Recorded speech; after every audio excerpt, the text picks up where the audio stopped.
It's the grandson of Right Thought. So, remember on the previous video when we were talking about picking your team? When you pick a team, what do you base your picking off of? Because remember, we're to be like Abba Yah. We're to be like the Most High about our decisions that we make. And how does He judge? He does not judge with the seeing of His eyes or the hearing of His ears, but He judges righteous judgment. So when He picks His team, He doesn't pick the people that you may pick. You see? When King David was chosen, the prophet Samuel went to anoint him. And when he went to anoint this king, he didn't know who he was. So when he went to anoint the son of Jesse, Jesse had several sons. And when he saw his oldest son by the name of Eliab, when he saw Eliab, he said, man, surely this is the Lord's anointed. Which means this for sure got to be the king of Israel. And Abba says, no, I have rejected him. And it was David who he had chosen because he looks on the heart. So Abba picks his team based upon their hearts, guys. So how do you pick your team? And for you who didn't get picked on the team of the world, do you see why now? Because you were picked for your heart. You were chosen and elected out of this world because of the heart and the reins that you possess. How you live secretly is why you were chosen. How your mind and your heart operates on a secret level where no one can hear and see, where Abba Yah sees and hears. That is what He judges when He picks His team. He looks at what they got on the inside. See, because that's where you'll see who the greatest fighters are.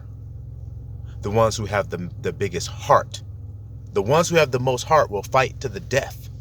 They'll fight to the end. They'll never give up. They'll never give in. They'll never surrender. But you may have a fighter who has great physique, great speed, great power, all kinds of skill sets, but he lacks heart.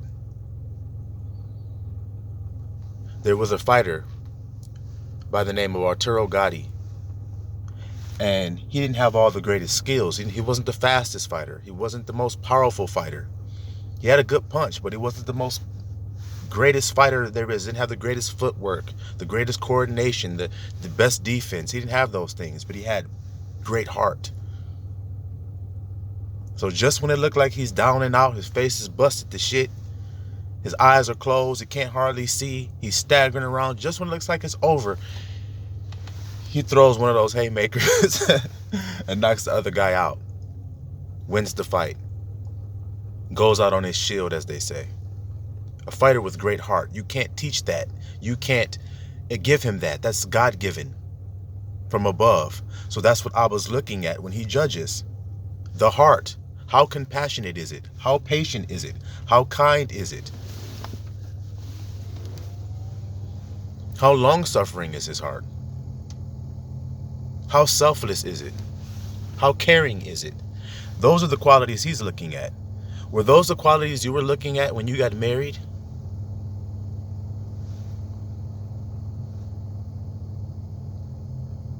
How kind they were? How patient they were? How long-suffering they were? How selfless they were? Is that the qualities you were looking for? Or were you looking for how much money they had? How much status they had? What kind of nice clothes they had on? How nice their body looked? How good the sex was? How good they made you feel?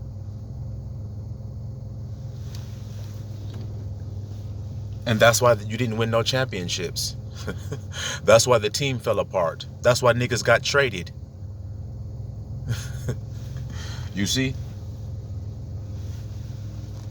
So, do we want to continue to do it by the ways of men? Or do we want to do it by the ways of the Most High now? Go back to the ways of the Most High and come back home to His ways. And start judging matters by the heart. Judging matters by the reins. The intent of what a person's done. Not what they've done, the intention of it. Why did they do it? Why did they say it instead of just, they did it, so that means this? No, it doesn't. A thief that steals to fill his belly can be understood. A thief who just steals just to steal won't be understood. Hey man, you just stealing just to be stealing. You don't have to. You have the money to do it. You have plenty of money. You just want to steal. Because there's plenty of people like that. What's that girl, Winona Ryder? Ain't that her name? That was going around stealing shit. Here is a celebrity, makes millions of dollars. She's stealing shit at a store. Because she's got to steal. That's not understandable. But a person who's starving to death, who steals to feed him and his family, he had to steal, he can be understood and forgiven for that.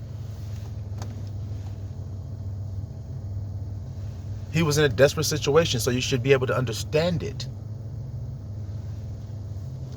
But see, y'all not able to judge righteous judgment. You say, he stole, put him in jail. We don't need to hear why.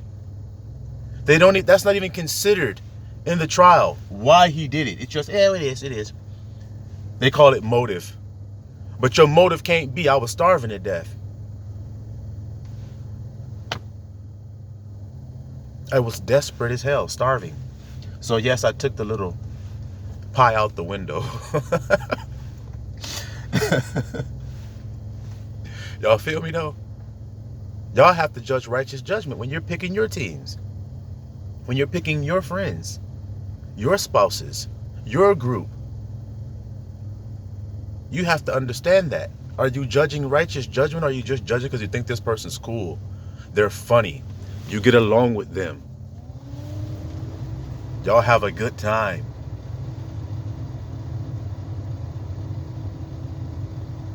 Because that ain't righteous judgment if you're doing that.